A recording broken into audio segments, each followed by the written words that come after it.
आणखी एक महत्त्वाची बातमी. सध्या देशभरात लोहगडावरील केतन अग्रवालचं हत्या प्रकरण चर्चेत आहे. या चौकशीत दररोज नवनवीन खुलासे होत आहेत. त्यातच सिया गोयल आणि केतन अग्रवाल हे प्री वेडिंग शूटसाठी बालीला जाणार होते. सियानं फूड कोर्टवरच पासपोर्ट काढून घेतला होता, अशी माहिती आता वैभव जाधव नावाच्या चालकानं उघड केली आहे.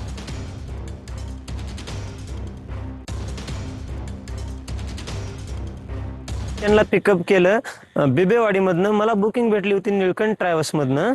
मग त्यांनी पिकअप केल्यानंतर रिया गाडीत बसत नव्हती. त्याच्या भावानं सोहेलनं तिला दंडाला धरून गाडीमध्ये बसवलं. गाडीमध्ये बसल्यानंतर मग मला चला म्हणले. मग मी निघालो मुंबई एअरपोर्टला. तिथे गेल्यानंतर ड्रॉप केलो मी. ड्रॉप केल्यानंतर मला त्यांचा कॉल आला. मी 200 मीटर गेलो होतो पुढे. भया गाडी तुम्ही मला माझं बॅग राहिले, मला बॅग आणून द्या. मग मी म्हणलो की रिवाज घेतो 200 मीटर गाडी, तुम्ही बॅग घेऊन या दादा म्हणलो. तिकडे या म्हणलो चलत. मग त्यांनी 200 मीटर चलत आले. मी 200 मीटर मागे रिवाज गाडी घेतली. मग घेतल्यानंतर एक 500 मीटर मी खाली गेलो होतो.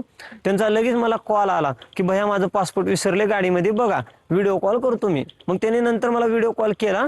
व्हिडिओ कॉल केल्यानंतर मग मी त्यांना दाखवलं. ते म्हणले की भैया तुम्ही एअरपोर्टला या आणि मला मध्ये येऊन दाखवा. मग मी पार्किंगला गेलो. ते 2 जण आले होते मुलं. आल्यानंतर ते पासपोर्ट बघितला, बॅटरी लावून मोबाईलची सगळं. मग गाडीमध्ये काहीच नव्हतं. मग मी नंतर आलो बाहेर. मग मला आमच्या मालकाने दुसरं भाडं दिले, निघालो.